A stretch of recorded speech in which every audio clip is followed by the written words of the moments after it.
Welcome back, viewers and subscribers. Can you imagine being at your job earning well over £200,000 weekly and you're not doing well at your job? And the issue is your mental state, and that's your excuse, but you're still getting the £200,000 a week. Wouldn't that be a dream? Well, for some people, it isn't a dream. But before we get into that, I want you to do something for me. I want you to like and subscribe to this video.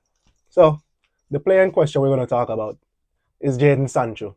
Yeah, everyone knows Jadon Sancho, the wonder boy, the wonder kid that was supposed to be the next big thing for England, and has been so far off the pace, has been nowhere close to even where anyone expected him to be.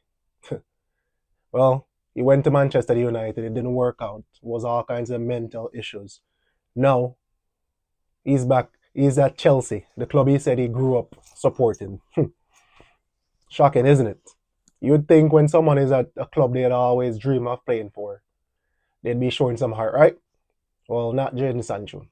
A good player on his day, but hasn't proven anything yet, hasn't shown anything yet. He showed some glimpse, got everyone excited, and then he went back to his old ways. But, so it's just us Chelsea fans now not willing to, but we have to watch him because he's one of the coach's favorites. Sad, isn't it? Well, Jadon Sancho has been underwhelming the whole season. He scored twice, maybe has 6 assists, can't even beat his defenders. It's just a joke. The whole club is in shambles right now. However, we're not going to make any excuses. Still end the day, you need to get the results, especially against lesser teams.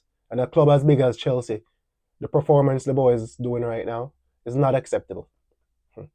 Well, in my opinion, we have a player like Jadon Sancho. You need to make him earn it. You can't always have him in the starting 11. Sometimes you have to have, even no matter how well he's doing, you have to keep him hungry. Keep him, unpredictable. He has to be on the bench sometimes. Sometimes you give him some minutes, sometimes you don't. Let him wondering what he needs to do. Instead of having him there wasting times, looking pedestrian on the field, just barely look interested, but still earning well over 200,000. Can you imagine that? I would love that. When I'm at work and I'm earning nowhere close to that, but still my excuse can't be mental. I have to still, anyone with a 9 to 5, no. You have no excuse. All you have to do is do your job. Well, looking for Jadon Sancho, that's not how it goes. And for the next couple of years, he's still going to be earning that much money. So he's set. If he retires now, he's better. He's going to be better off than a lot of millions of people in the world. So lucky for him. I would want that stress where I could just go to work, earn that much money, but then no productivity from me.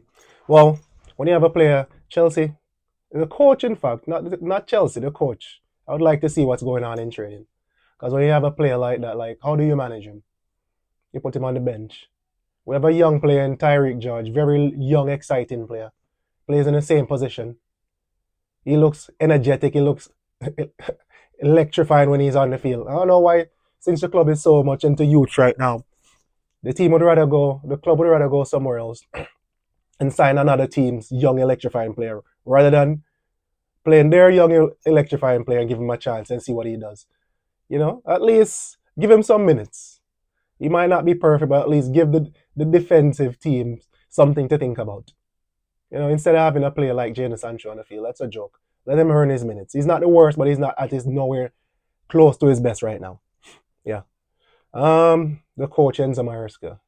Let's talk about Maresca. I didn't know much about him. I knew he was Pep Guardiola's assistant. Then he went to Leicester. Had a good season at Leicester. Brought them up to the Premier League, and then Chelsea decided to sign him. I'm not going to blame him for everything, but he has to take some accountability for the results of the team, because when you have players like that where it seems players just walk into the team, they don't earn their place, this is how it's going to end up always. Anyone can tell that. Sometimes you have to wonder where you as a fan, when you're watching a game and you can see certain issues in the team, but a coach who spends 6 days a week with them, maybe 7 sometimes, watching them train for over 2 hours daily, and you still can't see the flaws. And these clubs have big coaching staff. It's not like in a local Jamaican team where you have maybe one coach and assistant coach. You know, these people have a big group of coaching staff, so they know the weaknesses. It's just them for them to fix it. But it seems like it's just stubborn. Well, we're watching still. We're watching. We're hoping for the best. We're waiting for the next game. We're hoping they go back to winning ways. So, and right now we're in a difficult situation where we loaned out one of our best attacker, even though he hasn't lived up to expectation yet. But not his fault because he has hardly played. But you know, so that's where it's at right now. So, but the worst part of it is Nicholas Jackson and Mark Guiu are injured. Once again, Reece James has picked up a knock. Where have we heard that before? I would like to know what the coaching staff like. Where ever since Eva left the club, the coaching staff has looked as the coaching staff, the medical staff, like I don't know what's going on. We've never, no Chelsea fan has ever used to any players like this being injured.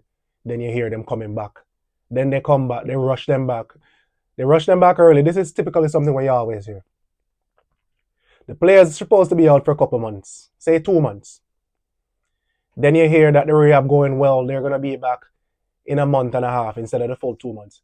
In my opinion, even when you can clearly see that they're gonna be ready before the 2 months, let them wait out the 2 months. Especially when it's muscle injury. You need muscles needs to get back strong. You get me? So I don't know, but once again Reece James is injured.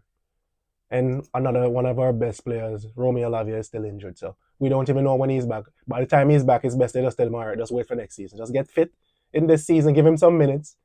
Don't put any pressure on him and just wait for next season. Because this season, we just want to make top four. We're only in the Conference League now. So a victory for us, this Chelsea fan this season, is top four so we can play Champions League and attract a lot more quality players and win the Conference League. We need a trophy. We've been too long since we win a trophy.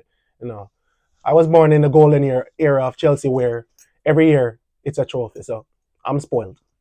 So that's the standard we set, and that's what we're hoping for. And I wouldn't be surprised if Chelsea, everyone knows Chelsea is the favorite to win the trophy. I wouldn't be surprised if Chelsea becomes, because they're young players, they become complacent and end up losing this title.